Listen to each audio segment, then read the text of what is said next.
여러분 안녕하십니까? 광주 MBC 뉴스데스크입니다. 이재명 더불어민주당 대선 후보가 오늘 목포에서 호남 민심을 잡기 위한 3박 4일간의 일정을 시작했습니다. 이 후보는 호남 없이는 민주당도 없다며 텃밭 민심을 공략했습니다. 김진선 기자의 보도입니다. 부울경, 충청에 이어 이재명 더불어민주당 대선 후보의 메타버스가 세 번째로 찾은 곳은 광주 전남. 3박 4일의 첫 일정은 김대중 전 대통령의 정치적 고향인 목포 동부시장에서 시작됐습니다. 이 후보가 찾는다는 소식에 입구부터 수많은 인파가 몰려들었고 시장은 금세 북새통을 이뤘습니다. 시민들 한 명 한 명 손을 잡고 셀카를 함께 찍으며 이동한 이재명 후보. 쪽파와 멸치 등도 구입하며 상인들과도 이야기를 나눴습니다. 10,000원씩요. 두 배는 그래야 됐어요. 아니야. 이게 물은 넘게 줘가지고. 아니야. 아까 많이 줘가지고. 통로를 가득 메운 인파 덕분에 시장 내 100여 미터를 이동하는 데 걸린 시간은 50여 분. 큰 환영에 감사를 표한 이 후보는 민주당과 자신은 호남에 큰 빚을 졌다며 호남이 명령한 개혁의 정신을 실천하기 위해 반성하고 새롭게 시작하겠다고 호소했습니다. 호남이 없으면 민주당이 없습니다. 호남이 없으면 대한민국의 민주주의와 개혁이 쉽지 않습니다. 여러분이 다시 힘을 합쳐서 도와주십시오. 이어 이 후보는 신안군 앞해도를 찾아 응급의료 전용 헬기 착륙장 확대와 의과대 설립 등 주민들의 건의사항을 듣고 해남으로 자리를 옮겼습니다. 내일은 장흥과 강진, 여수, 그리고 일요일에는 광주를 찾을 예정인 이재명 후보. 광주 전남 단 한 곳도 빠짐없이 방문해 달라진 민주당을 보여주겠다는 의지를 내비쳤습니다. MBC 뉴스 김진선입니다. 5.18 민주화운동 당시 계엄군의 총탄에 맞아 40년 넘게 고통 속에 살다간 고 이광영 씨가 오늘 국립 5.18 민주묘지에 안장됐습니다. 평생 고인의 고통을 옆에서 지켜본 가족들, 같은 상처를 입었던 5.18 부상자들도 안타까운 마음으로 고인의 마지막 길을 지켰습니다. 이다현 기자가 보도합니다. 태극기로 덮인 관을 유족들이 들고 발걸음을 옮깁니다. 5.18 계엄군의 총에 맞은 뒤 고통 속에 살다 세상을 떠난 남편과 아빠를 가족들은 쉬 떠나보내지 못합니다. 유해를 실은 운구차는 5.18 민주묘지로 향했습니다. 5.18 유공자인 고 이광영 씨는 이곳 광주 5.18 민주묘지에 안장됐습니다. 유가족과 지인 등이 고인의 마지막 길을 배웅했습니다. 전두환 사망 직전 오히려 가족과 사회에 미안하다는 유서를 남기고 고향 마을에서 삶을 정리한 고 이광영 씨.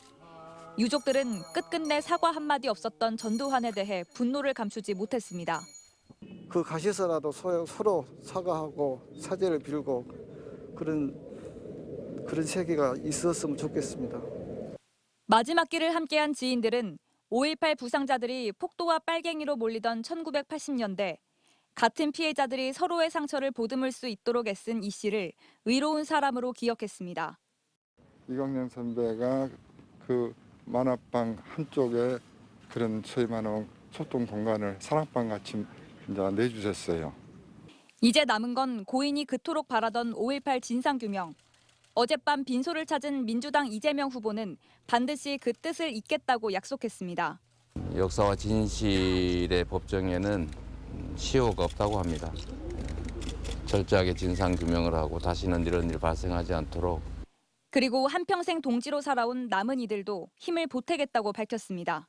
앞으로도 밝힐 것이 너무 많고 또 전두환이가 죽었다 하더라도 그 밑에 있는 사람들이 있기 때문에 철저히 진상규명을 외치고 할 겁니다. 신군부의 만행을 목도하고 진실을 밝히는 역사의 증인으로 살아온 고 이광영 씨는 이제 동지들의 품에서 영면에 들었습니다. MBC 뉴스 이다현입니다.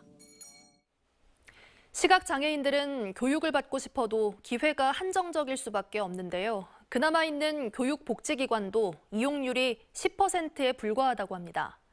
교육기관에 다니는 시각장애인들은 이곳을 찾기까지 너무 힘들었다고 말하는데요. 접근성을 넓히는 고민이 필요해 보입니다. 우종훈 기자가 취재했습니다. 다른 시각장애인들과 안마 직업교육을 받고 있는 이은영 씨. 중증 시각장애인인 이 씨의 시력은 지난 2014년부터 안 좋아지기 시작했습니다. 하지만 2년 전까지만 해도 교육을 받을 수 있다는 사실을 몰랐습니다. 생계를 위해 직업을 구하러 장애인 고용공단과 복지관을 홀로 수소문한 끝에야 교육기관이 있다는 사실을 알게 됐기 때문입니다. 글씨가 안 보이니까 책을 보고 싶어도 볼 수가 없었죠. 그래서 시각장애인이다 보니까 어디서 이제 정보를 얻을 수 있는 만한 곳도 없고 알려주시는 분도 없었어요. 다른 시각장애인들도 사정은 같습니다. 지난 2003년 시각장애 장애 등급 판정을 받은 이남선 씨. 이 씨는 15년간 점자나 직업교육을 받지 못한 채 비장애인 틈에서 살아가야 했습니다. 학교에 모인 시각장애인들은 이곳까지 오기 힘들었다고 입을 모읍니다. 접하다 보니까 이거는 일상적으로 다른 사람들도 많이 겪는 거구나. 나보다 더 안 좋은 사람들도 있구나. 그리고 이런 사람들도 그 일반인들처럼 이렇게 좀 행복하게 살 수 있구나라는 것을 최근에서 느꼈죠. 지난해 기준 광주에 등록된 시각장애인은 7,300여 명에 이르지만 교육 복지기관을 이용하는 광주 시각장애인 연합회 등록 인원은 800여 명에 불과합니다. 교육 담당자는 교육 등 사회 활동을 원하는 시각장애인에 대한 접근의 폭을 넓혀야 한다고 말합니다. 이를 위해선 복지 담당자가 장애 등록 당시부터 고지하거나 현재는 개인정보 보호로 제한된 등록 장애인에 대한 접근을 복지관에서 할 수 있도록 조례 등이 마련돼야 한다는 겁니다.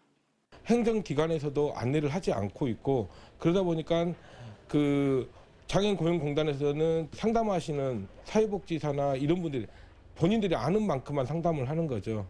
그러다 보니까 이렇게 계속 돌아서 오는 경우들이 많아지는 겁니다.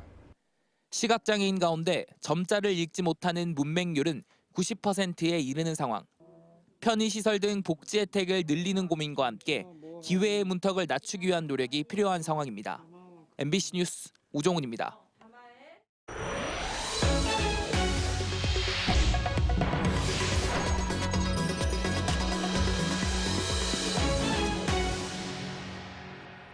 단계적 일상 회복이 시작된 이후 광주의 코로나19 확산세가 진정되지 않고 있습니다. 광주시에 따르면 오늘 광주에서는 제조업체와 학교 두 곳에서 확진자가 나와 전수검사에 들어갔고 목욕탕과 어린이집 등 기존 확진자가 나온 장소를 중심으로 관련 확진자들이 추가됐습니다.